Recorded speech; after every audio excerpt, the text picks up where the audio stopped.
No.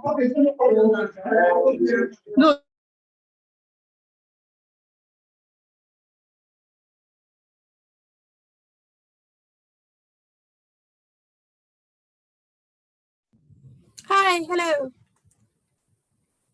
Hi. Good to see you. And hi, Bolaji. Hi. Thanks for sharing. Did you can you see me all? No. Yes, yes, your okay. video's on. Yeah. Hi, Leah. Yes. You're welcome to test sharing your screen if you like. Okay. Hi, Shinasani.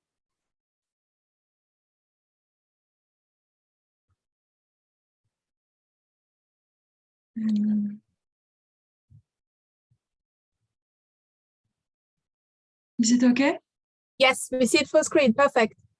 Wonderful. Thank you. Anna, would you like to try next? Yes.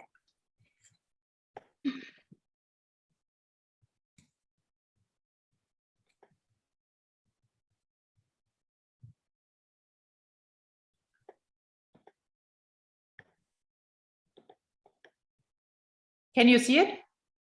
Yes, you can also go to full screen. Yes, perfect. Wonderful. Yeah. Okay. Works. Thank you. Hi, Bolaji. Now we see you. Wonderful. You're on mute. You're on mute. Hello, Vera. Now Hello, we hear you. everyone. Hello. Yeah, Lee, Anne, yeah. Okay, hello. Thank you so much for sharing. Thank you Thank so you much. too. Thank you for the opportunity. Thank you. Great pleasure. And Shoni Sani, good to see you. Very nice to meet you. Yeah. Hi. Hi, everyone. Hi, good evening. Good Would you like evening. to also to test sharing your screen briefly? Okay. Okay, let me try. Share screen and let me see.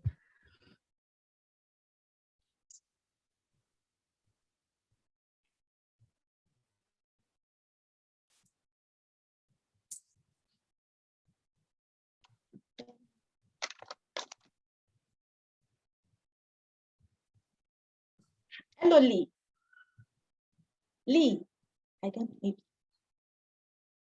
Okay, I don't think she's Vera. Yes. Is Rukayat coming? Rukayat, the last speaker, the last presenter. Rukayat You didn't receive we didn't hear anything. We didn't hear anything. But you didn't receive the bio. No, I didn't. Oh, okay. Okay. No, so that means I mean, not... no one canceled. So we didn't receive any email. Okay. Let me text Tunde. Okay. Thank you for telling us. Thank you.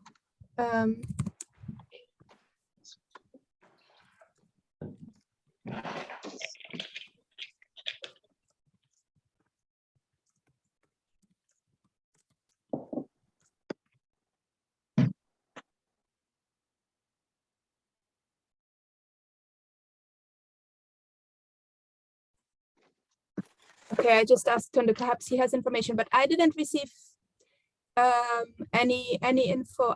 And usually, you know, in case something is just sent to one of us, we always forward it to the other. So Tunde would have forwarded it to me. Okay. We did not hear anything. Okay. It's wonderful that we now continue with here's Tunde. We had the pavement topic in the previous session, Leah, and your questions. So we will continue with that. So it's wonderful to have like a red thread between the two sessions. It's a success story. Yes, absolutely. Hi, Vera. Hi, Tunde. Good to see you. Hi. Good afternoon. How are you? Hey, hi, Leah. Good to see you. Look at Good you. to see you. Oh, wow. Are you coming in Nigeria after in Ife after the conference? No, I'm leaving on Monday back to the UK. Okay, so I will not see you. Yeah, no, I'm not going to, I don't know how long are you going to be around for? I will be in July and August. Okay, maybe, I'm not sure, I doubt it. Tunde Bolashi just said that she did not receive the bio of Ruqayyat Usman, but we didn't hear anything. Do you have information? Oh, no. Okay. Because Okay. we didn't receive any email of cancellation or something like that. No, nothing. Let's see. Yeah.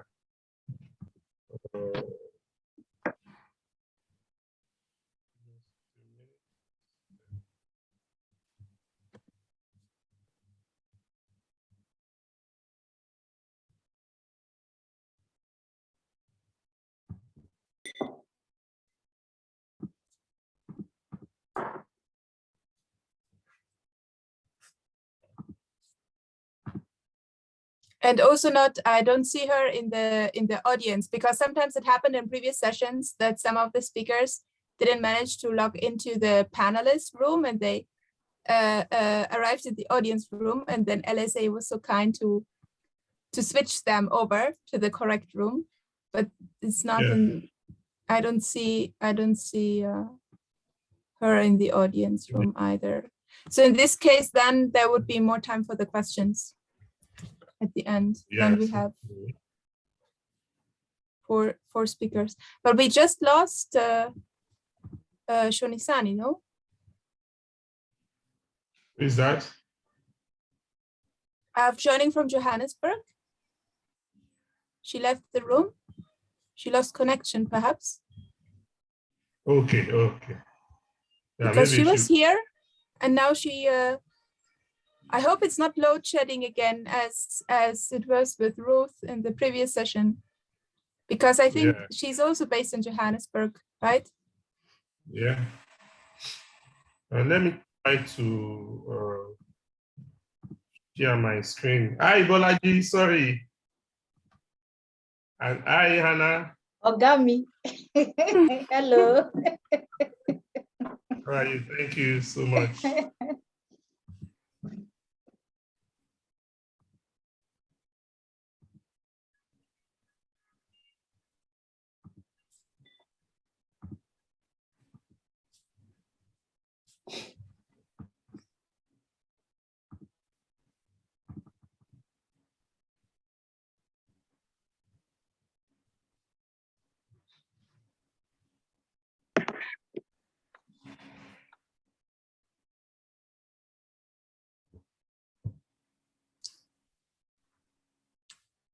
So, Barbara?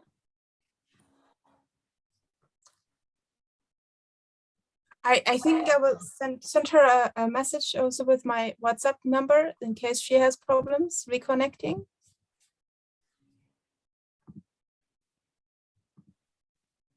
Oh, that's beautiful. Perfect.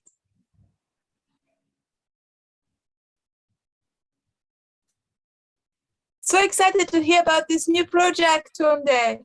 I've never heard you speak about this yet. Yeah, me too. Very excited. Yeah. First time I'll be speaking about it. Oh, so it's a premiere. It's the first, oh, wow. Oh, I thought just for me. Okay. Okay. All right, so.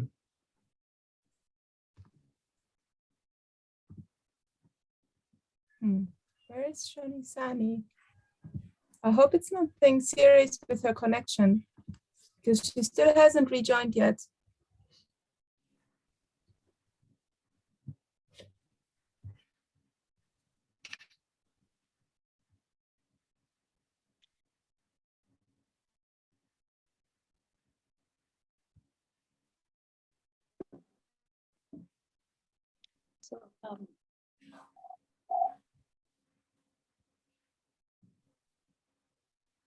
So should we start in the next 2 minutes? All right, thank you. Yes. Yes, please. All right. So in the next 2 minutes, we'll start off. Thank you.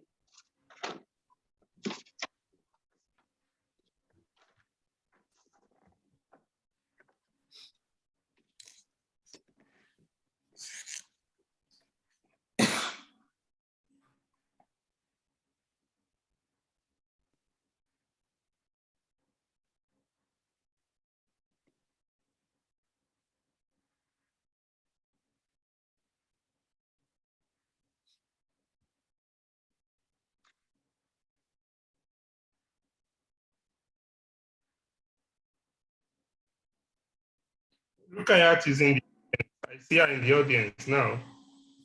Is she there? Yeah, she is in the audience. Yes, she is. Yes, Yeah, she's in perfect. the audience. Can you bring, can you say to the tech to bring her in? Yes, I will also write it in the chat. I think we can start, Bolaji. I wrote an All email right. to Shonisani asking her if she has problems, and I sent her my WhatsApp number just in case. All right. Thank you. All right, thank you so much. Good day, everyone. On behalf of the organizing committee of this session, Dr. Tunde Babalola and Dr. Vera Simeon, it is my honor to welcome you all to the 5th and final series of this session, The Materiality of Everyday Life in Africa, a Multidisciplinary Perspective. Specifically, I would like to acknowledge and thank our fascinating presenters for participating in this session, as well as members of the audience for joining us, taking time to be part of this discussion. And interestingly, this is a session that started 2 days ago, and you will all agree with me that it has been an interesting and intriguing one. My name is Bolaji Owosheni, and I'm chairing this session.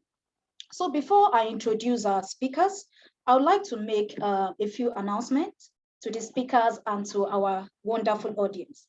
To the speakers, please kindly note that you have 10 minutes each. Now that we have 5 of us, that 5 of you that are presenting, so you have 10 minutes each, so that we have enough time to treat questions and answers and questions and comments at the end of the session.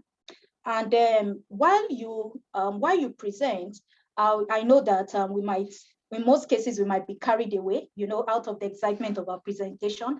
I would notify each and every one of you when it is 2 minutes to the end of your presentation. And then when it is time off, I'm going to alert you.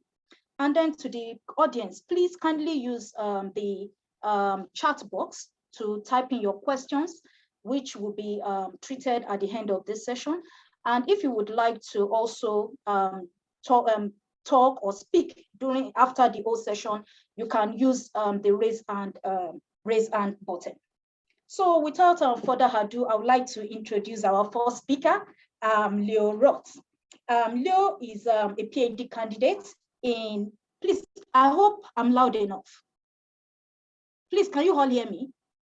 Yes, yes. Good. All right, thank you. So Lee, right? Lee, did I pronounce your name well? Good. Yes. She's a PhD candidate in co-supervision between University of Pavia, Italy, and University of Paris in France. She's a member of the Ife-Chubon Archaeological Mission, led by Gerard Chang and Adisa Ogunfolakon since 2015. Our research topic focuses on the study of the organization of the medieval urban space in Ife, Pigments, historiography of research in Ife, and the study of archaeological archives. Lee, please, over to you now. Thank you.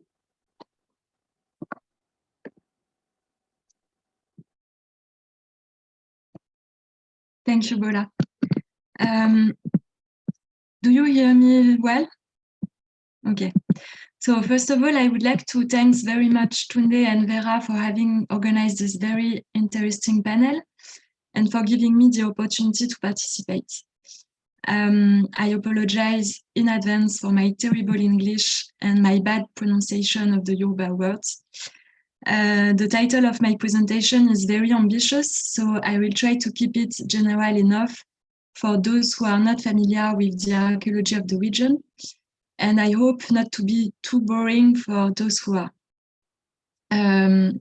Before to start, a small map for those who need to localize Ife, which is in the southwest Nigeria. I would like to start by quoting what Tinuola Elumoye, who was then a student at OAU, the University of Ife, wrote in 1990 in her bachelor project. She said, "Poached pavement is the most obvious and the most neglected culture in Ile-Ife of today. Obvious because it is found everywhere and everyone is aware of its existence. Neglected because adequate attention and care has not been given to it." So indeed, the pavements are a good example to illustrate and question the topic of the materiality of everyday life in West Africa. For example, examples can be found at various sites in Nigeria, in Benin Republic, in Togo, and more widely in West Africa. But it is at Ife that they are found on a particularly large scale. These different views in the actual landscape of the city show examples discovered during surveys in 2017 and 2018 by members of the Ife Shumbo Archaeological project led by Gérard Chouin and Adissa Ogunfolakan. Due to heavy erosion and urban construction work, these surfaces are frequently visible on the surface, sometimes reused as a solid base for building foundation, but still rarely taken into account in preservation program. Different function can be proposed for this pavement. It is considered to be the paving of outdoor spaces. They could be useful for water drainage and thus be an element of the public hygiene strategy. They could also serve as a communication path between the different space of the compound. And of course, it was also a technique for protecting and consolidating the occupied soil to prevent erosion. The variety and the sophistication of some pavements also shows that they could have other symbolic and sacred function. I don't talk more about it. Lanre spoke about it earlier, and I think maybe other people and maybe Bola too will want to add some ideas. We have some examples of pavements found in archaeological contexts. Frank Willett, who first excavated pavements in 1958. He also organized the first and the only in situ preservation of a pavement. This is the pavement, This is the pavement at the four photograph on the slide. I don't know if you can see my mouse here. On the right, I put the drawing he made of another pavement.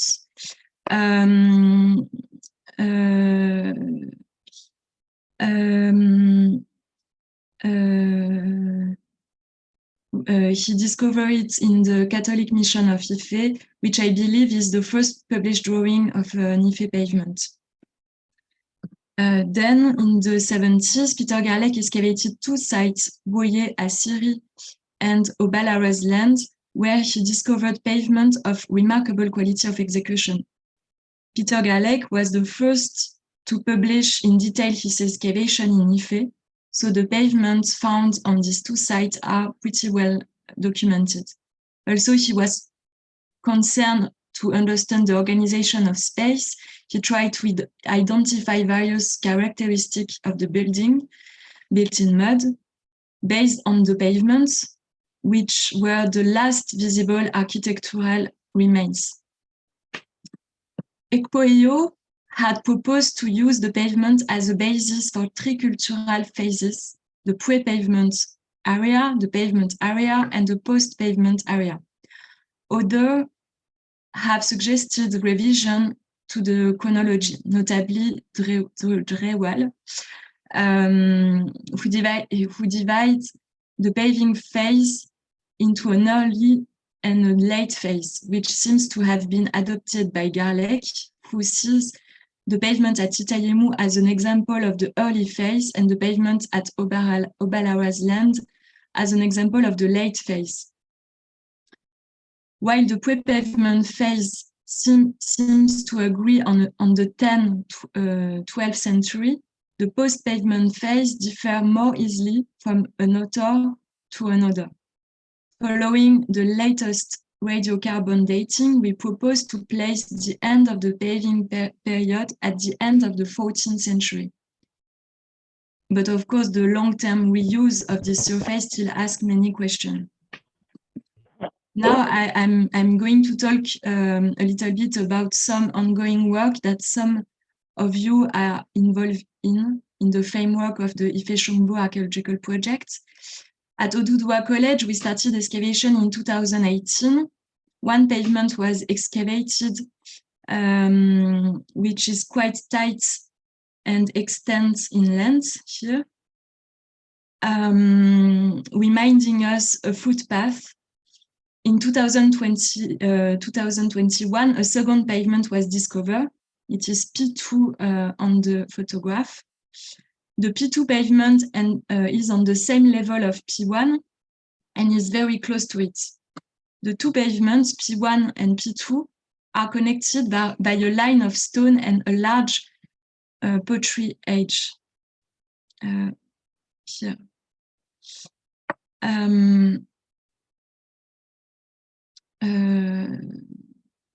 But the shape of P2 indicates that it was not part of the footpath shape of P1.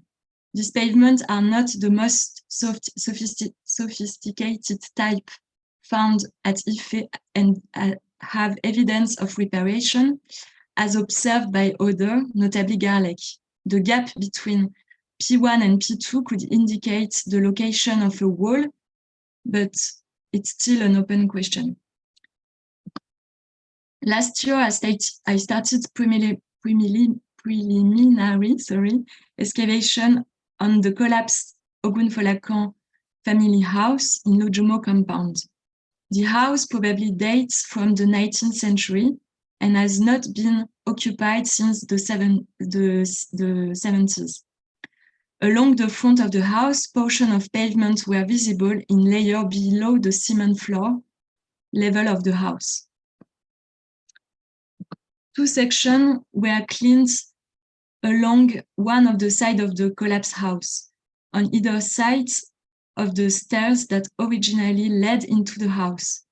So it's pretty small on the map, but that's what you can see on the screen. The cleaning of these two profiles are in green, and the four sections of pavement identified are in orange here, A, B, C, and D. On the southeastern profile, we have two overlapping pavements, one here and one here. The overlapping of pavement A and B is a stratigraphic observation that has already been noted in the archaeology of Ife. Frank Willett, for example, made a similar observation in 1963 at Itayemu site. But it is a characteristic that is still, to my knowledge, not well documented. 3 charcoal samples from this section just under the pavements provided radiocarbon dates from the 13th century. On the second profile, we were able also to carry out radiocarbon analysis at the top of a pit, giving a date also from the 13th century. Here. So far, work on this site has stopped here, but I think there is potential for further excavation, this time with proper test pit, perhaps in front of the house and inside the collapse of the modern house. This is planned for the next 2 months. I hope that this site can provide some insight into the chronology of paving practice at Ife to understand if the different pavements at this site are contemporary with each other, or if they reflect successive episodes of filling of this surface, as it were judged to be damaged or for other reason, and so the construction of a new pavement. If this is the case, over how many generations has this knowledge been maintained? And finally, I would say that although there is an interest in pavements in Yoruba land and in Ife studies in particular, it is still a phenomenon not well known. There have been studies that focus on the technique, on pattern, but little is known about the architecture of medieval Ife, the organization of space, and the practice of paving in general. Unlike other regions, notably in Togo, where ceramic paving practice continued, or at least continued until the 80s, this is not the case in Ife, and ethno-archaeological studies are not possible. But I think that there is still work to be done in terms of recording the memory that is still alive, but is gradually disappearing, because as we have seen, the surface, if they are all medieval, have still been parts of the daily landscape of the inhabitants of the modern Ile-Ife. Hello, Lee. Hello, Lee. Please, you have a minute. Sorry? Please, you have a minute. A minute. Okay, so I can just conclude and it's okay? Thank you. Okay. So in conclusion, there is an urgent need to document these remains, as we could only observe the danger of their destruction due to erosion, urban construction work, but also the absence or lack of projects to protect this heritage. During my last visit, for example, we were told this pavement at Oduduwa Shrine had been destroyed shortly after one of our visits. Despite our precaution and explanation to the residents, our visit attracted the attention of people who returned a few days later to dismantle it. We were told in the hope of finding gold below. This event was an unfortunate reminder of how important it is for heritage institutions in Nigeria to raise public awareness of the need to preserve this heritage remains and to develop new projects for their protection. Also, it reminds us that it is our responsibility on the field to take the time to explain to the people we meet what we are doing and why. And I would like to thank all these people who participate and helped me during my last field. Thank you. Yeah, thank you so much, Lee, for that insightful and interesting presentation. Thank you very much. Well, I would go ahead to introduce our second speaker. That's Dr. Abidemi Babatunde Babalola. Dr. Abidemi Babatunde is an Andrew Mellor Fellow at the Scientific Research Department at the British Museum.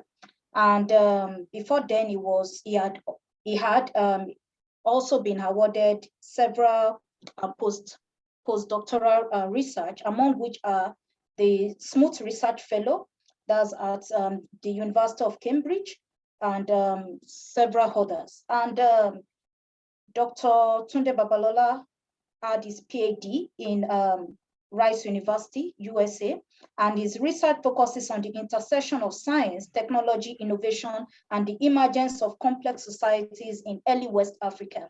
His research on the archaeology of glass in Ile-Ife, Nigeria, has also received several awards and grants. And according to him, he's currently working on a group of copper alloy objects from the Lower Niger region of Nigeria. So Dr. Tunde, please take the floor. Thank you. Yeah, thank you so much for the introduction. Everybody for attending this session. I hope I'm audible enough. You can hear me, right? Well, I think you need to increase the volume of your system. I can't hear you properly. Can you hear me now? Yes. All right, thank you so much. So I'll be speaking about the project I'm currently working on. at the British Museum with colleagues of mine in both the scientific research department and then the Department of African, Oceania, and the Americas. This is a collaborative project between these two departments. And then, so that's why it's supposed to be a co-authored presentation. So I have the name of my colleagues also on the presentation. So the paper is stemmed from the collaboration, like I said earlier, between these two departments, and which actually focus on collection history of the object, and also to look at the scientific techniques, to investigate the lives of these objects in the British Museum that actually categorized as the Lower Niger bronzes. I will get to that very shortly. So the scientific research I'm talking about basically today is under the umbrella of the bigger research that focuses on collection history of this group of African objects in the British Museum, which has been there for so long. One of the objectives of this collection history project is to look at, to understand the provenance for these materials, to understand the collection and the collecting history of this object. And of course, now we know that some of these objects, as you will see in the course of my presentation, are actually part of the looted material from Benin in 1897. So that is part of the history that we don't know before now, but now part of this project is for us to understand the history of this group of objects called the Lower Niger bronzes. And the part of the objective of research also to place the Lower Niger bronzes at the center of a dedicated research project rather than being at the periphery, because for so long, this object has been at the periphery of discourses of understanding copper alloy technology and production in West Africa. And of course, the idea is also to develop the foundation for future collaboration with relevant source community and the stakeholders. I will get to that, in the course of the presentation. And of course, during the Q&A, I'm happy to answer questions around collaboration with the community.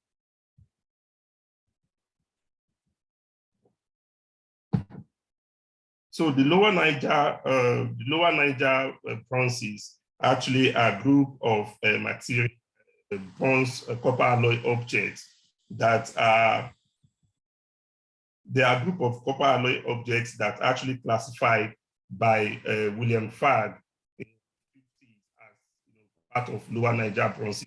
He basically classified these objects as Lower Niger bronzes because they do not stylistically look like the popular three casting tradition we know in West Africa, Ife, Benin, and Igbo-Ukwu. So to him, he thinks that the style of these objects looks so different from any of the three, and based on that, he classified them all as Lower Niger bronzes. Of course, these Lower Niger bronzes are everywhere, in North America and also in Europe. We have my colleague who is into the collection history project. She's currently on the Digital Benin Museum in Germany. She did a lot of research on the collection history of this project. And then now we know that there are over 1,000 of these objects scattered everywhere in the West. But in the British Museum and also part of the collection I'm working with, we have about 135 of these objects within that collection that I'm currently working with. And then I'll be speaking about those objects very soon. So research into the collection history of Lower Niger bronzes, which I also use the term LNBs, in the museum indicated they came to be in the collection through a variety of sources and routes during the late 19th and 20th century. The ways in which many of these objects came to be in the British Museum are tagged to the network of people, organizations, and events that took place during these centuries. For example, included within the Lower Niger bronzes are objects the British looted from Benin City in 1897.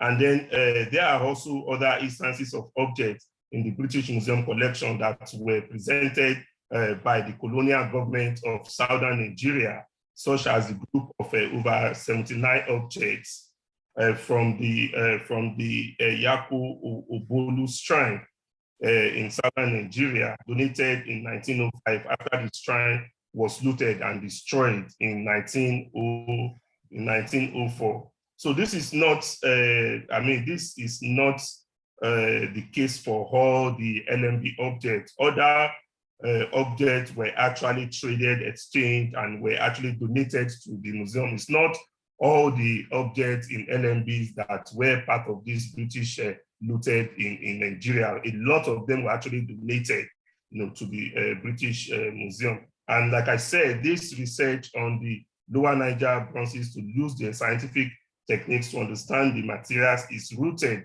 within this larger British Museum project on collection history of this material. And the research question for the scientific research project is basically to understand the technological process that were employed in the production and the decoration of this copper alloy object. And we're also interested in looking at how the objects were used, how they were reused, and how they were discarded in relation to the societal cultural practices, including beliefs and also values, how they were used, how they were made, where the raw material came from. And as a kind of a guiding principle for this project, we adopted a theoretical framework around the concept of object biography. And of course, as many of you may be familiar with the work of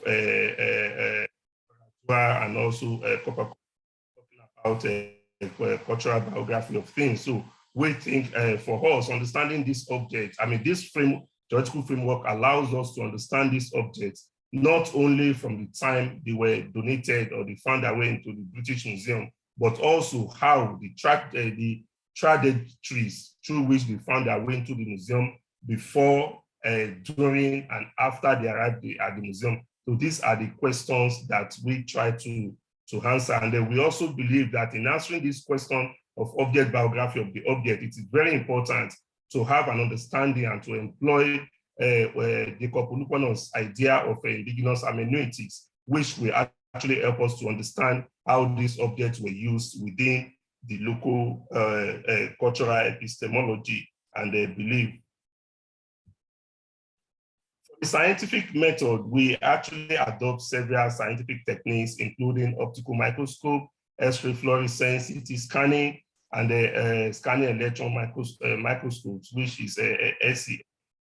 It is important that I note that none of these methods is actually invasive. They are all non-invasive techniques that allows us to understand the core metals and also the production process of this object. So the image you are looking is taken from Kehan's microscope, which allows us to see the detail of the decoration motif and the production of these objects. The object you are seeing on the screen is one of the bells, from the Lower Niger bronzes, which is heavily decorated, beautifully decorated. What I observed looking at this object under the microscope is that the whole thing would have been made in one cast. And of course, one of the questions we're trying to answer is that were all these Lower Niger bronzes made through lost wax, technique? Because that's the narrative you see in literature, that all of these were made through lost wax technique. But we want to check to see, is it true that all were made through lost wax technique, or they adopted different techniques in the production?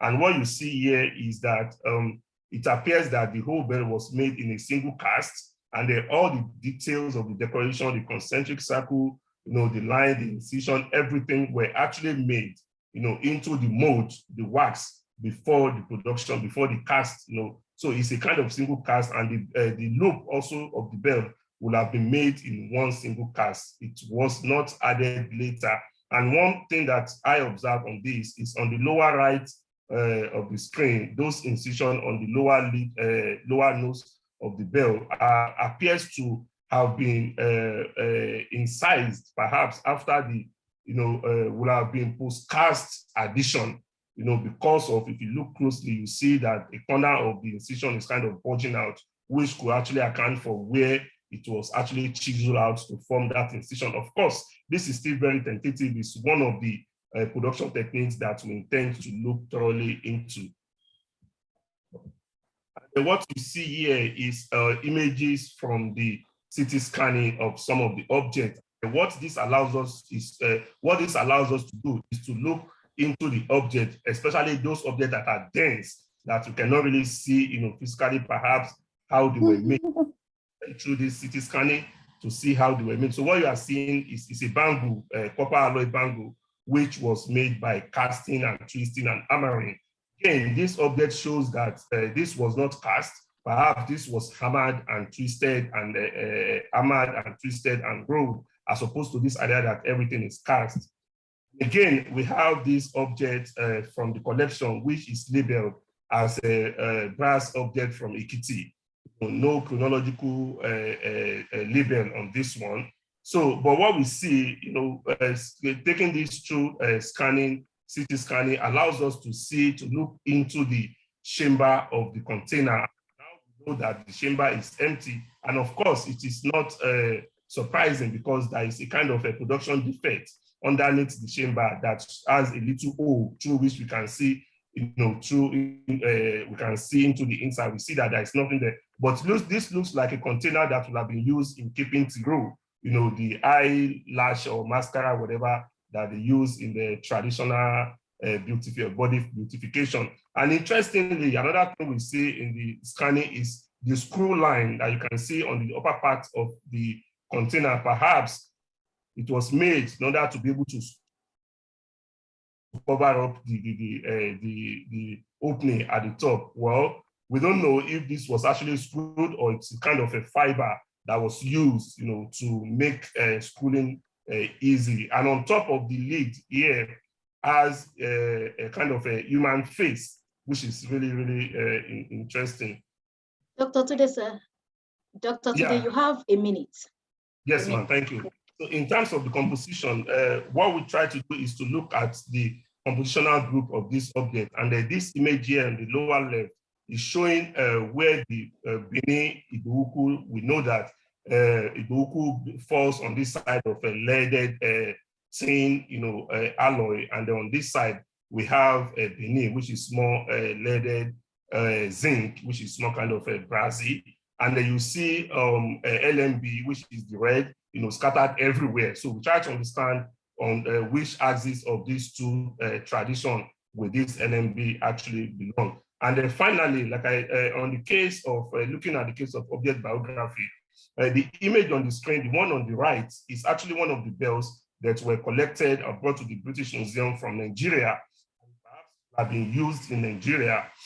And the one on the right is also one of the objects from Nigeria. But the interesting thing about this, what the collection history allows us to know is that the one on the right was actually made in Birmingham in late 19th century, and perhaps shipped to Nigeria and was used in some kind of a ritual or a domestic context, and then later in the early 20th century found its way back to the UK and found its way into the British Museum. So the history of this object actually attests to, of course, how it's not new that a lot of European merchants were actually, taking specification of objects from Africa to Europe to imitate those objects and then ship them back to West Africa. This is a case of such, a case of imitation and the production. And of course, in terms of production technique, we see stark difference. I can talk about that in Q&A. And then the last thing I would like to say about the image on the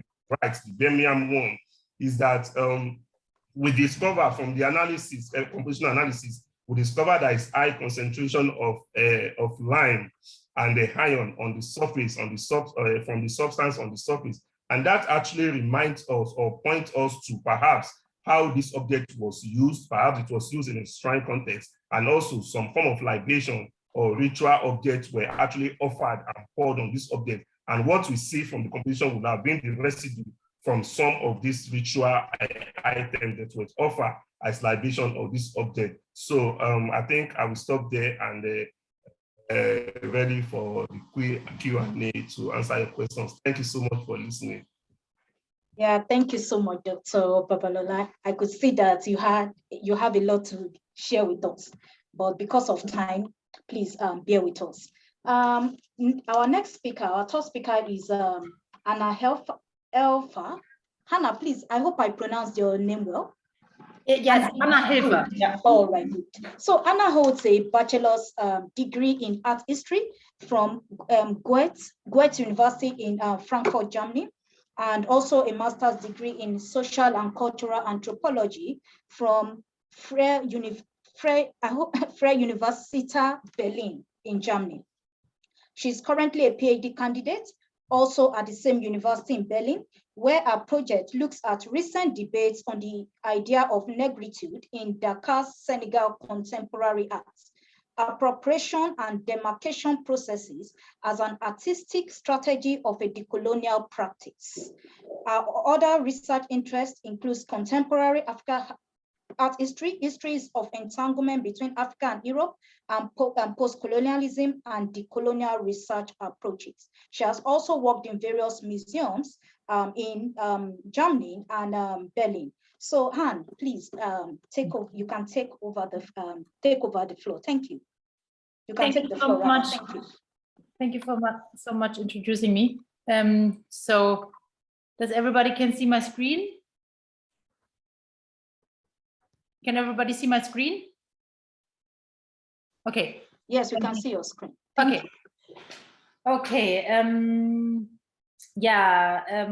Hello everyone, and thank you so much for the invitation, and that I can take part at the conference and have the chance to present my topic today, which is Yatalar, artistic intervention in urban spaces in Dakar.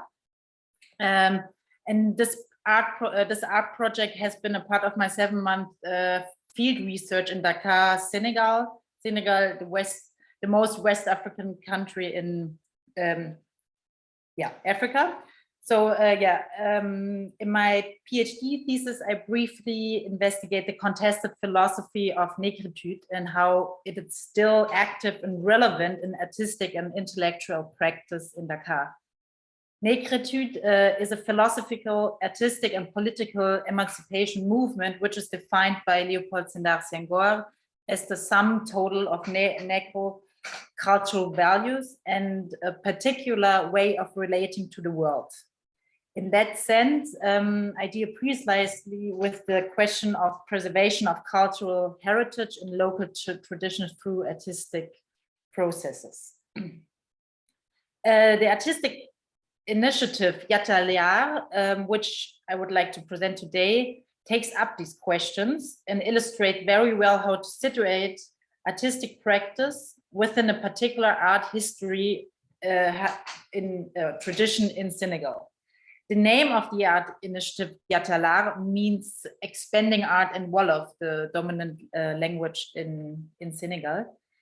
And it uses the urban space and architecture of the old Medina neighborhood as an open museum. Medina is a very popular working class part of Dakar.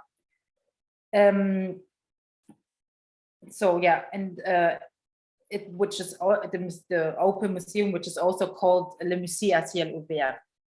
And it is the first street art museum in Africa and was founded in 2010 by Mamadou Boy Diallo, aka Modboy.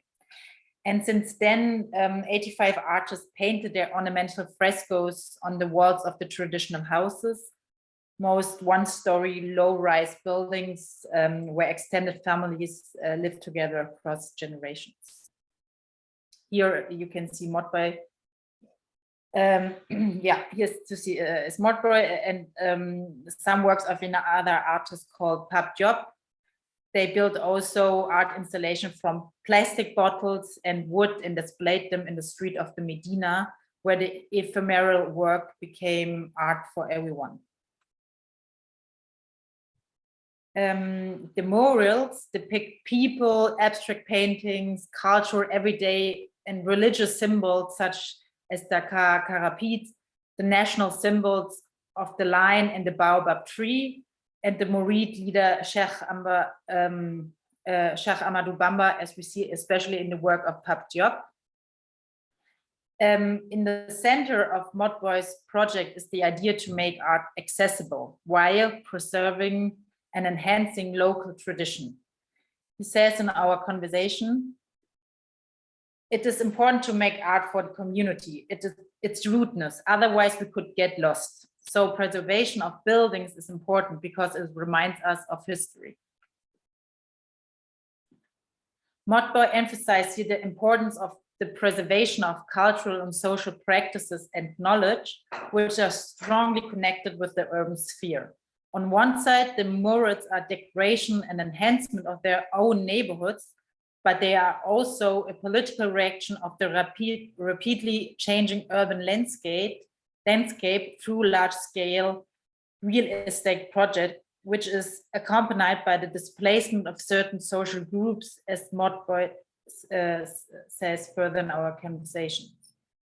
Motboy, who himself grew up in the Medina and knows the district and its residents and family histories very well, wants to preserve the old structures and hence life in the Medina.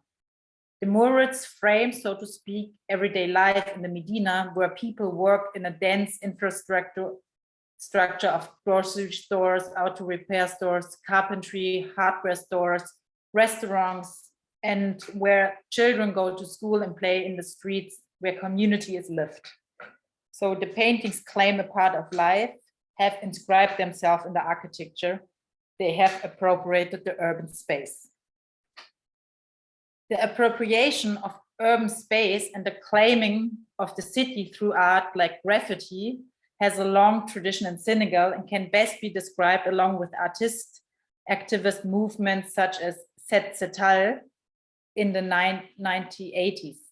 Similar to Yatalar initiative, Set Setal also reacted to a political situation when the presidential election in Senegal in 1988 did not lead to a change of government from the incumbent President Abdou Diouf to the opposition leader Abdoulaye Wade, as been hoped. Inflation, the dry economic situation, and the decline of public funds, such as for street cleaning, led to a kind of aesthetic revolution and visually transformed Dakar's cityscape.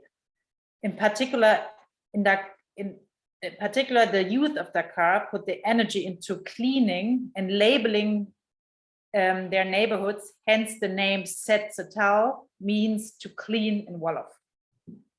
Oh, sorry. Walls were painted like Yatalar, which murals depicting cultural icons such as marabouts or religious leaders, anti-colonial heroes of Senegalese history, soccer players, but also educational images about hygiene and diseases. The Senegalese historian Mamadou Diop sees the murals of Set Setal as representation of productive moments in the construction of a new historical memory. The younger generation, as Diop writes, want to break with the historical memory that guided the nationalist generation to power at the end of the Second World War. In particular, this refers to the presidency of Léopold Sédar Senghor from 1960 to the 80s. After gaining independence from French colonial rule, he introduced a political system for the Republic of Senegal that was still very much based on the French system. And simultaneously, Senghor promoted a national identity policy through the philosophy of négritude. Art in particular, and especially the art school École de Dakar, served to disseminate Pan-African motifs such as masked statues and combs with elaborate reliefs. Senghor's concern was to restore and to revive cultural references in the form of a cultural identity. The philosophy of négritude was based on the idea that oneself is rooted in their culture and knows the origin and cultural heritage, they can open themselves to the world.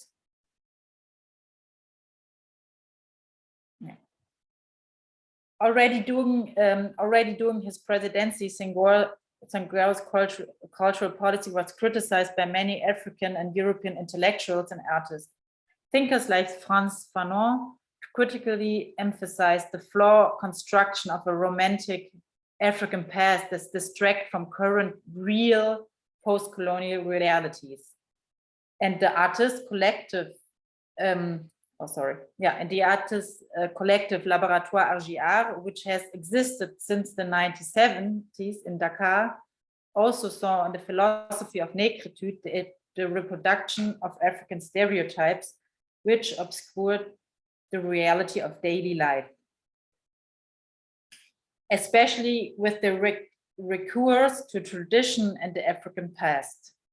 With their performances and public debates, they wanted to discuss current issues while bridging society and art.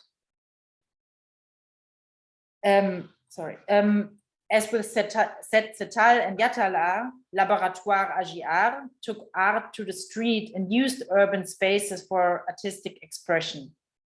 What unites the two art movements is the reaction to a political proclamation of a national identity, which was countered by local engagement and narratives. Coming back to Yatala, making local and everyday life visible is also fundamental to Yatala initiative. However, in contrast to Argiard et Setal in the 1970s and 80s, which were strongly critical of Senghor's politics, contemporary art is more likely show a reproachment or a reconciliation with the negritude philosopher Senghor. In our many conversations, Motboy explained to me that the younger artist generation are re-evaluating history for themselves, and even if they don't completely agree with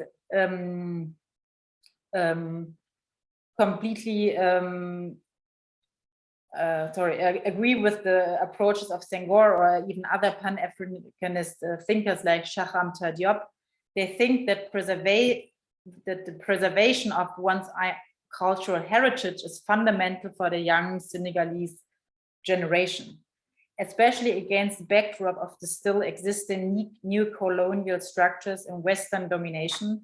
It is important for Motboy to strengthen its own community and its values, and even refers to negritude philosophy when he says, "For me, rudeness is important, but so is openness. Negritude is very, very important, you know?"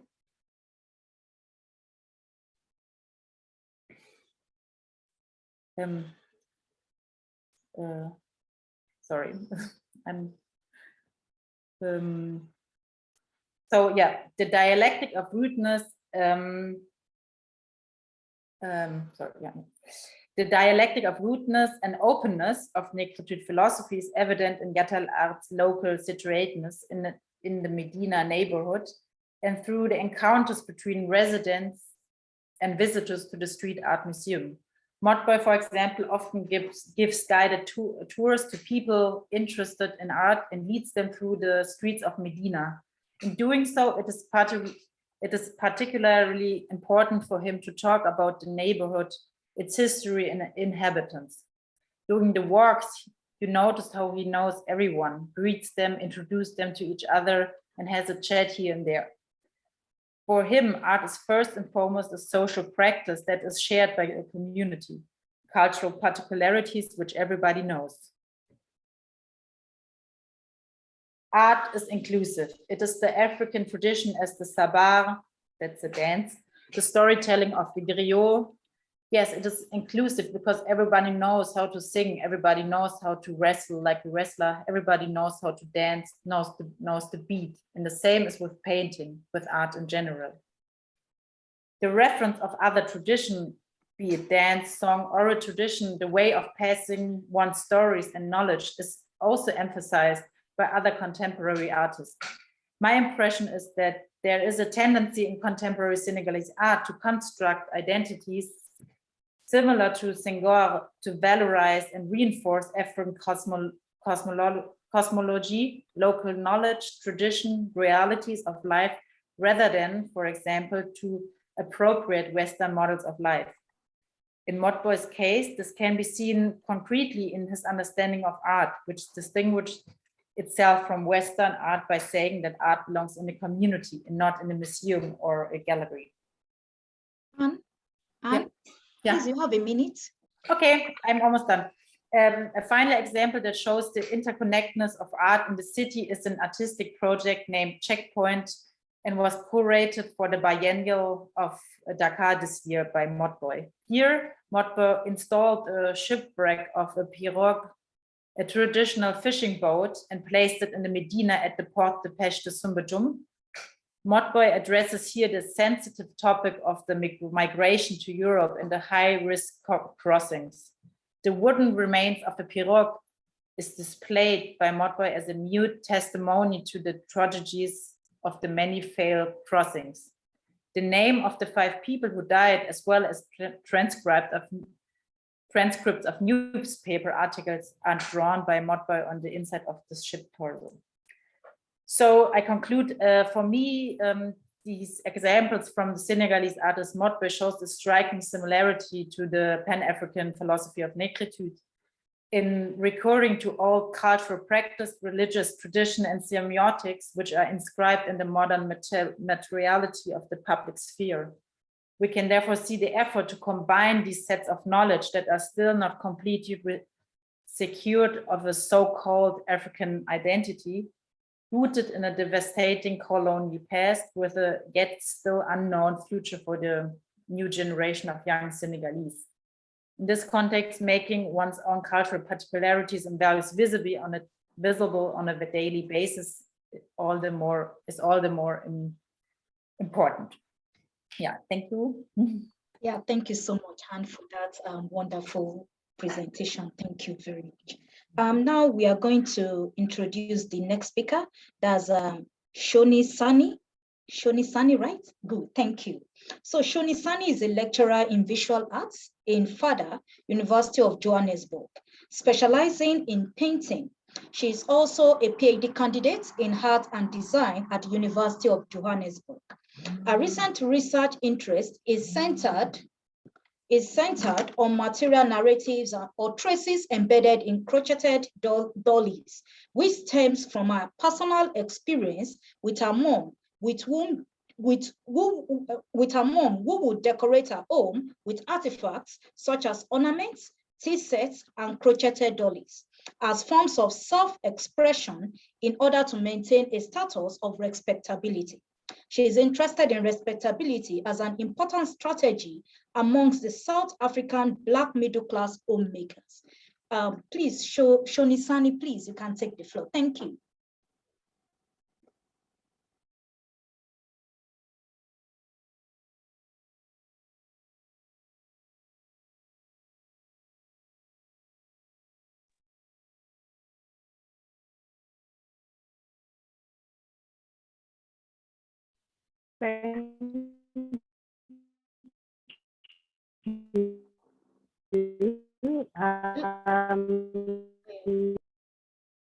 Hello, Shoni.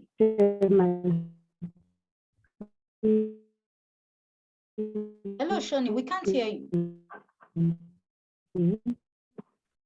Apologies for the days earlier. We experiencing limits of change. Yes. Hello, Shoni. Hi, can you see my screen?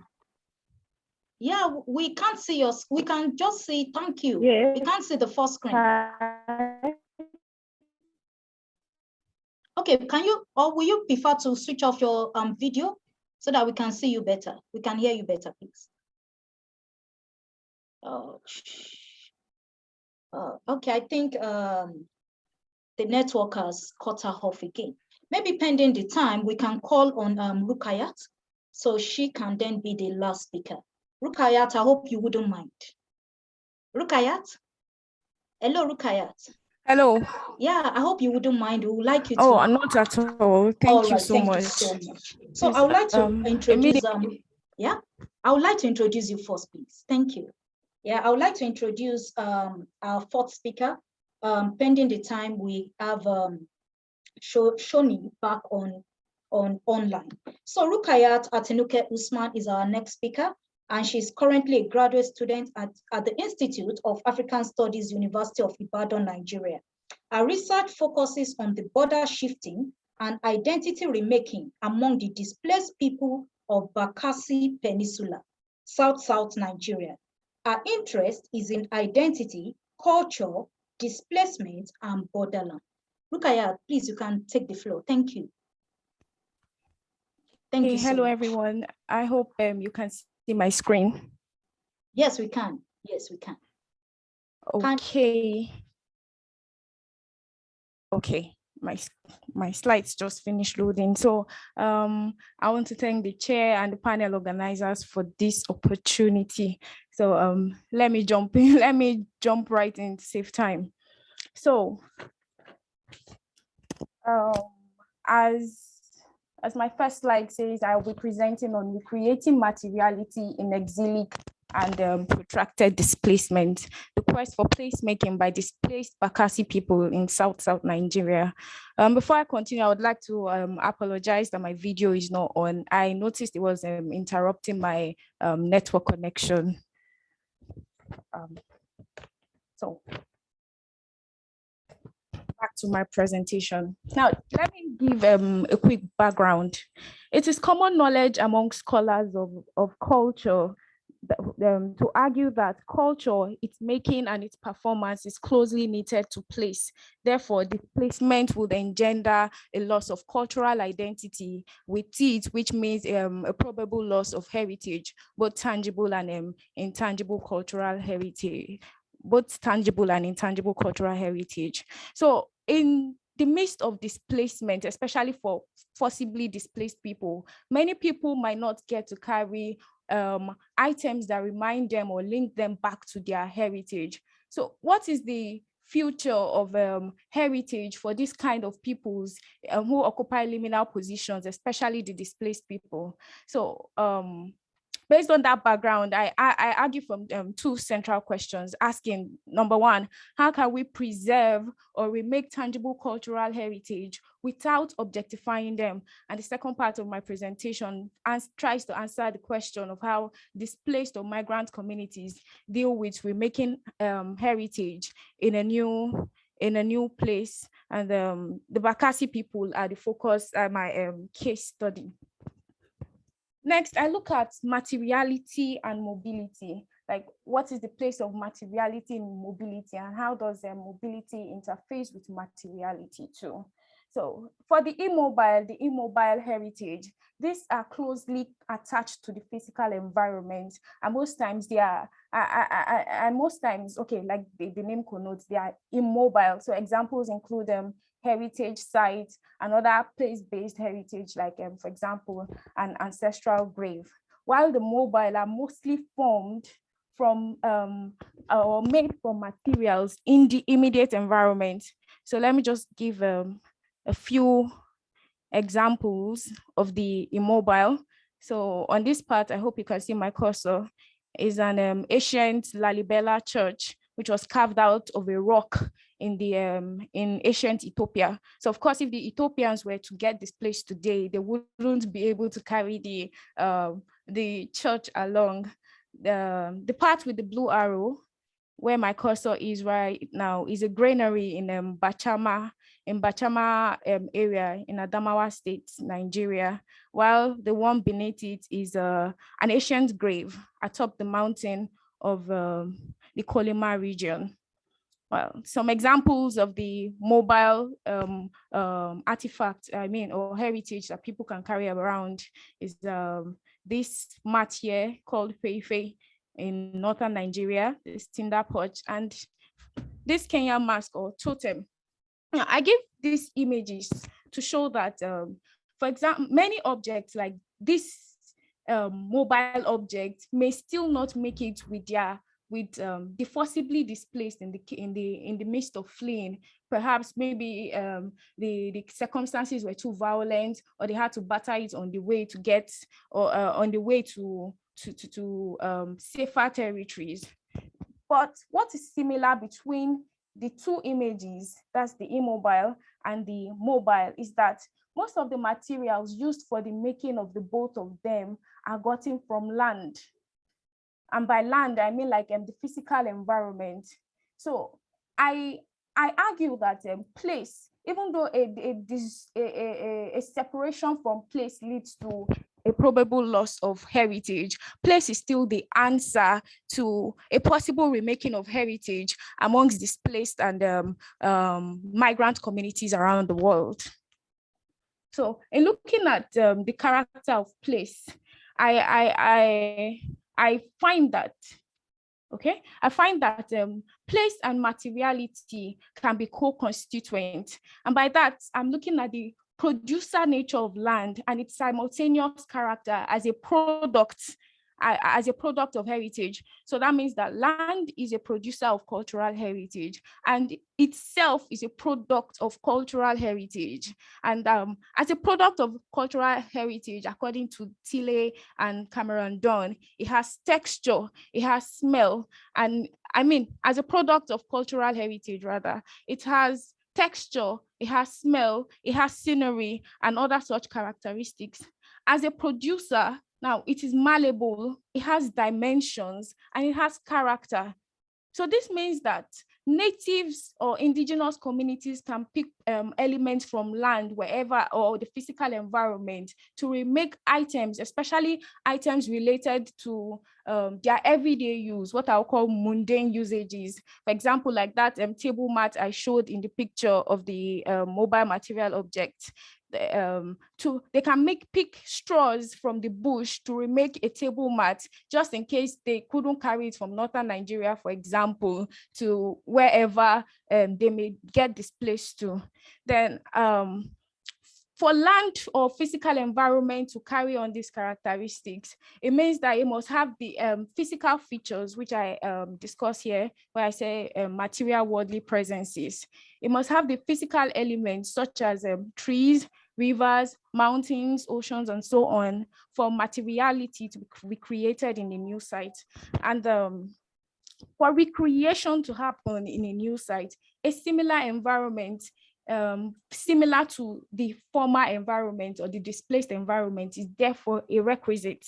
So for similar environment, it provides the displaced the opportunity to utilize the available, which they have already been used to from the former place.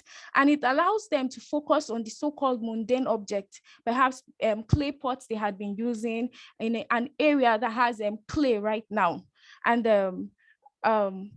these are the things that will help them to recreate, what's the word now? To recreate heritage in a new environment. Now, if they get displaced to an environment that is dissimilar, for example, imagining an Eskimo in the western parts, in the western tropics of Africa, or imagining the Berbers, for example, who occupy the desert region, the Sahara region of Africa, getting displaced to the land of the Eskimos. Now, recreating materiality here might be very difficult.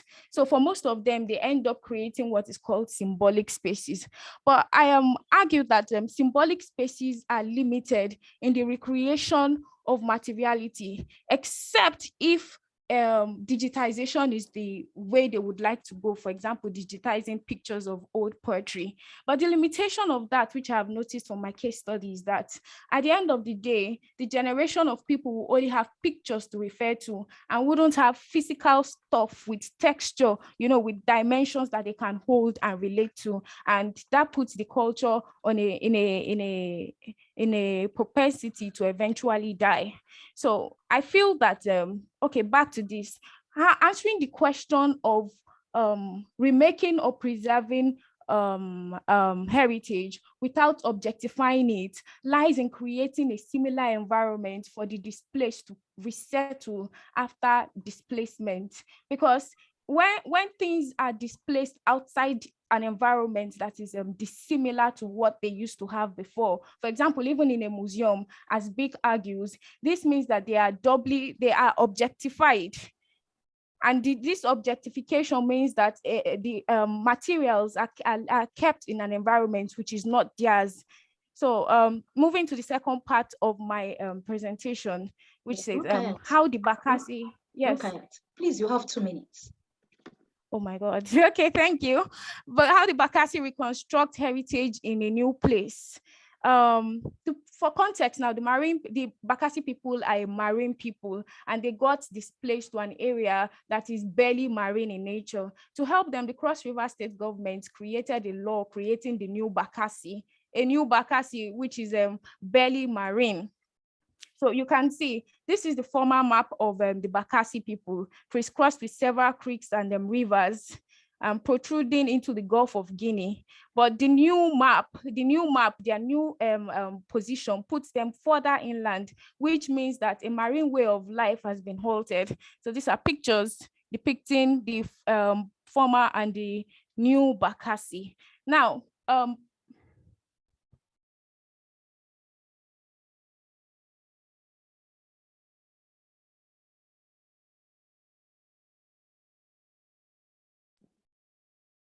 Hello, Rukayat. I think she lost her connection because she's not here in the room anymore. Oh, okay. So I think we have to go ahead because our time is already up. Shoni, are you ready now? Hello, Shoni. Hi, yes, I am. Yeah, you're ready. All right, please. The floor is yours, please. Thank you. Yeah. I'm hoping that this will work this time. Okay. The development of townships in South Africa grew as a result of the industrial boom, which impacted on the housing needs of people moving from the rural areas to the city. Many Black women from 1885 into the mid-20th century took up positions as domestic workers. Domestic service was one of the few respectable occupations open to women like my grandmother. Black women, South African, and those from its neighboring countries such as Lesotho and Zimbabwe continue to work as domestic workers, and those legacies of colonial and apartheid rule point workers as women who have had productive resources like informal employment. The three-piece iconic overall, apron, and headscarf that denotes a domestic worker in South Africa has become at the same time so indicative of the oftentimes hard, demeaning, and underpaid work that a domestic worker performs, that several artists, such as Mary Sibande, have chosen to work with the fabric of these uniforms when making their artwork to explore South Africa's relationship with the domestic service and its workers. Interestingly, in Zanele Moholi's work titled Masa and Maids in particular, is the inclusion of a crocheted doily, which you see there in the center, which covers the surface of a table. Ironically, it's almost in the center of the composition, drawing the viewer's eyes to it first and then to the figures in the art. Contains that while Black women viewed themselves as those of their employers who were in positions of power over them, Jean and John Komaroff elucidate that the work of domestic service became the mirror image of the other, whereby behaviors were reflected, and that the home was a place in which Western family ideology was instilled. Some Black women emulated white ways, others appropriated them partially, and others refused them completely. In the South African system of domestic service, oftentimes workers were housed in small rooms attached to the back of their employer's home and spent most of their life inhabiting the space of their employers rather than being with their families. My grandmother lived with her mother's madam from the age of 9 and was taught by her mother's madam to do the domestic chores. When she was old enough, she learned how to crochet. Later, as a homemaker in Meadowlands, Soweto, my grandmother adopted and adapted her madam's tradition of laying crochet doilies on surfaces under ornaments. Her adoption of this practice might be because she had absorbed the significance of doilies from her upbringing. And I must put out of the South African Black household, as well as in the households of homemakers from other races. But my relationship with crochet doilies was due to my lived experience. I grew up in Soweto in Johannesburg, where the use of these crochet doilies was normalized or a given practice of interior decorating. Doilies were placed under specific ornaments covering surfaces of furniture in some of the rooms in the house. And visiting my grandmother in Netherlands on 5 was not any different, except I remember that her house was more opulent. Rosika Parker states that the practice and presence of embroidery promotes particular states of mind and self-experience, pointing to the historical conception of embroidery and homemaking as feminine. She continues that in the 19th century, embroidery and femininity were fused, and I quote, that the link between them was considered to be natural. And for Parker, embroidery signifies femininity, docility, obedience, love of home, and a life without work. It showed the embroiderer to be a deserving, worthy wife and mother. And I suggest that this link between femininity and homemaking can also be applied to my mother, Geneva Mapangwa and Mamra Muhulu, in particular relation to the activity of crocheting. And I would like to briefly introduce my mother in her younger days, who is now retired. She's 73 years of age, and she works as a nurse at the Chris Hani Baragwanath Hospital, as well as Mamra Muhulu in the blue overall. And she worked in what was termed then as Emma Kitchen, the white kitchen, in the 1970s as a tea girl. Once she retired, she sold curtains, sold chips and sweets for an income. She no longer does these activities due to fatigue and old age. To provide further context, my father, sister, and I knew that the objects that my mom placed in her room divider were her most prized possessions. They were on display for all to see, but for none to use. The only time I remember us being able to use these highly valued glasses and cutlery was during my sister's engagement party, which was about 11 years ago. Before then, we were not able to touch these objects. At the end of the day, once my mom had cleaned these objects and cleaned her room divider, we knew that my mom had the feeling of satisfaction, gratification, and pride. In a similar way to how Homike Bapa speaks of hybridity as a process wherein things are repeated, relocated, and translated in the name of tradition, it appears that my grandmother's understanding of the significance of a doily for enhancing the status of an object had been passed on to my mother, despite the fact that she was never a domestic worker. The home as a private space can be seen and read as an expression of the self.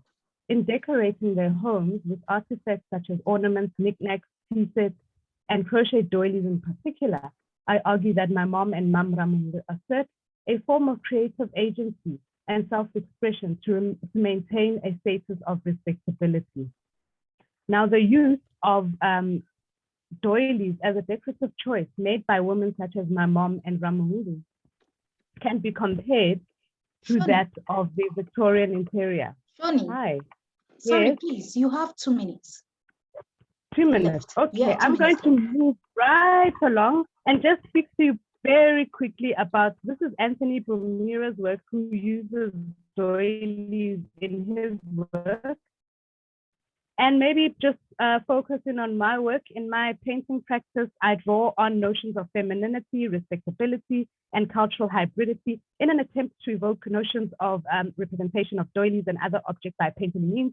I regard doilies as metaphoric connectors, as they signify a transitional space of female community or familiarity between my mother, her mother, as well as other homemakers. Through the application of paint, I use brushes or palette knives, and I weave or crochet the different visual references together. Through my paintings, I acknowledge the work that was made by my mother and other homemakers, also using the tradition of high art. As you see, I make reference to still life genre. And in light of just paying tribute to my mother and those who came before her. I objects and doilies per se, and create these narratives from colleagues and friends who mentioned to me that they actually know exactly how doilies work and how these doilies actually evoke a sense of nostalgia. Now I collect these doilies from secondhand shops because a lot of people don't know what to do with them. But in my work, I hope to just bring upon people a sense of nostalgia when viewing my work. Sorry, I had to rush through the rest. I thought I had more time. But yeah, that would be my presentation. Thank you very much for your patience with me, and apologies for the inconsistencies with. Oh, thank you so much, Shoni, for managing the time. Thank you, we really appreciate. And this is where we come to the end of the presentation period, and we'll now go to questions and questions, comments session from the audience. And I think for the meantime, we have some few questions, and I can see that some of them are being answered by those that are directed to, but I think there's one for Lee, yes, by Olanrewaju Lasisi. So I would like to start from that. And if there's any member of the audience that would like to speak, or just you can as well use the question and answer icon, yes, to indicate that you would like to, or the raise hand rather, to indicate that you would like to speak during this time. We appreciate your questions and your comments as we go along. We have like 10 minutes. So I think this to Lee from Lasisi, he said that I've seen Galax pavement. I have some thoughts and would love to know what you think of them. It appears that these pavements are not uniform. Okay, are not uniform floor pavements we see everywhere at Ife. These pavements look so much like the effigy of a Yoruba attire called Agbada. Do you think this is just a mosaic pavement as we know? Sorry, okay. Do you think this is just a mosaic pavement as we know it? Or could it have been a naturalistic art object mimicking the Agbada attire? So that's for Lee. Lee. Yes. Thank you, Laurie. Yes, indeed, it's a really special elaboration of the pavements. I think there have been some comments made about this pavement you mentioned, interpreting it indeed as a dress on a bust with the neck and also the central pot representing the navel. But I have to say that I need to review these various comments more closely. But I think, yes, there is no doubt that there is an artistic intention to make this body pattern. Yeah. And yes, it was a real pleasure to see you again and to talk about these pavements. Yeah, thank you so much, Lee. And I hope, Lasisi, I hope she has answered your question to an extent. Well, there's another question for Rukayat. Rukayat, are you around? Rukayat? Oh, yes, please. Oh, good. Yes, please. So this question is from Samuel Adejube. He said your presentation was insightful. Then he asked that for the immobile, when it comes to speciality, did you consider how some immigrants, even from history, carries their mobile artifacts, heritage, and also identity in building the immobile? For instance, we have, we have the Sabo space, that's the Hausa, the Hausa dwellers in Southwest in most Yoruba environments, and their environment looks almost, sorry, please, it's just the way this stuff is. Okay. So for instance, we have the Sabo space, the Hausa dwellers in Southwest. In most Yoruba environment, and their environment looks almost like they carried their immobile heritage down to the Southwest of Nigeria. So Rukaya, that's a question for you. Okay, thank you, Samuel. Before my device powered down, that was what my last two slides was meant to answer. Now, there is the part of multi-territoriality when a group of people are displaced, where, especially where they become translocal, they begin to interface with their new environment and their old environment by making journeys. Now, for example, with the Bakasi people, their translocality got extended to transnationalism because old Bakassi, the Bakassi Peninsula is now in Cameroon, while New Bakassi and Calabar and other areas where they make these journeys to are now located in Nigeria. So the connection of spaces for migrants help them to rememory and to connect these areas in order to be able to vet their heritage, because some objects feel objectified or are not at home once these migrants or possibly displaced cannot travel back to their ancestral homeland, whether symbolically or physically. I hope that answers your question. Thank you. Yeah, thank you so much, Rukayat, for that. And there's a comment for Dr. Babalola by Oluseyi. And he said, I get your point, Dr. Babalola. I'm more than happy to talk more about the object biographic approach. Great work and congratulations to the scientific research team. So I guess Dr. Babalola and Oluseyi would have more time to talk about that beyond this session. So there's also another question from Prof. Oh, Dr. Babalola, do you want to answer that? Yeah, I just wanted to talk so that people can. Okay, because there's another question from Professor Ogunfolako for you too. Hello, can you hear me? Sure, you can go ahead, please. Please go ahead. She raised an issue earlier, then what you read is his response to my response after I raised the issue in the chat. So we suggested that perhaps we can look into the concept of object itineraries and an object biography to understand especially the movement of the object that was made in Birmingham, which found its way to Nigeria and came back to the UK. And my response was that, yes, I'm aware of the concept of object itineraries, but I think object itinerary, my own understanding of the concept is that it invokes something that is kind of fixed and planned.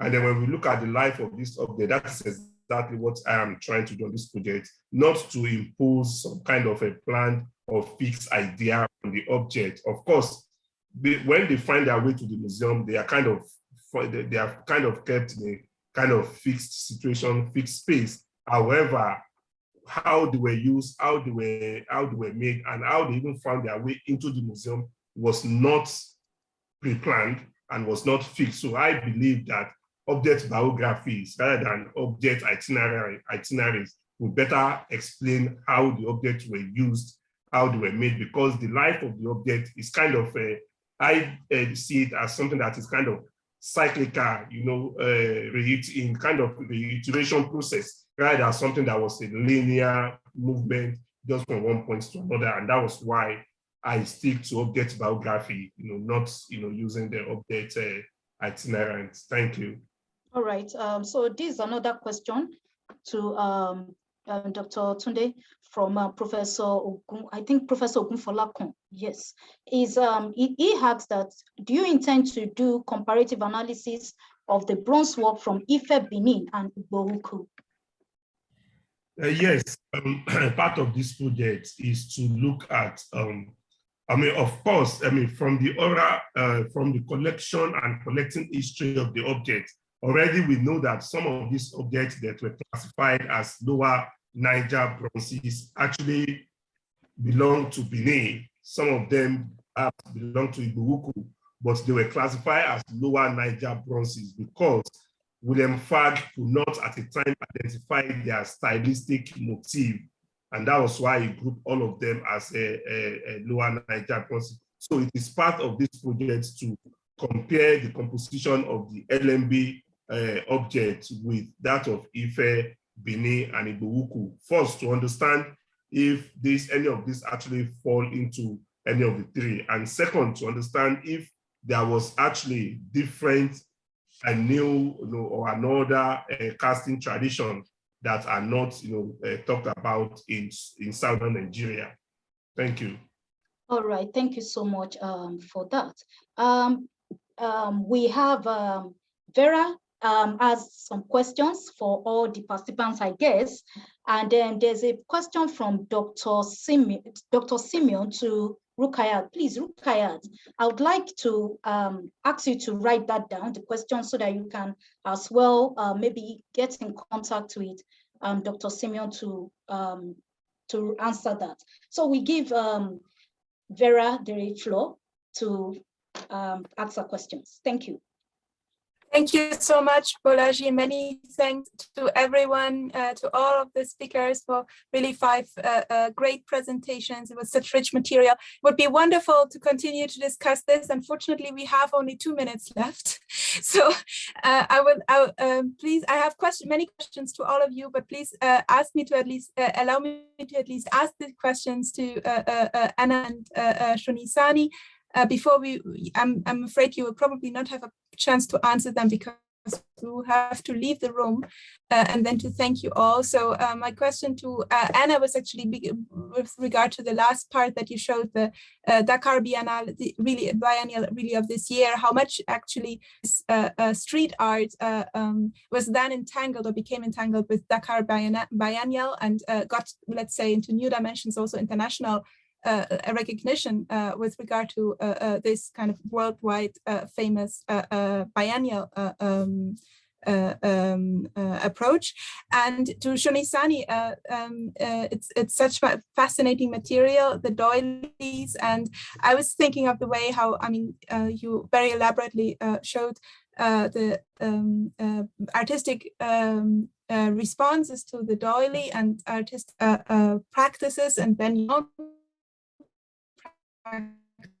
and it was very thought-provoking how you how fascinating it was to, on the one hand, have the domestic kind of intimate interior decoration space, and then to have this in a public exhibition space, and these tensions when you turn something let's say domestic into a public white cube, very often exhibition display format. So yeah, these were my very short questions. I have many questions to all the others of you, but there's no time. What I would like to say is so on behalf to thank all of you really so much, and many thanks also to Bolaji for chairing this. It's been so wonderful to thank all for your amazing papers, and great pleasure, and many thanks also to LSA for hosting this so very kindly, and we're very much looking forward to continuing this dialogue and to keep this conversation going in other formats in the future. Many thanks, and also thank you so much to everyone in the audience, and for being so active, and for joining so many of the sessions, and for all your questions. Many thanks. Thank you, everyone. Thank you to you for the organization. All right, thank you so much. Thank you. Bye. Yeah, bye. Bye.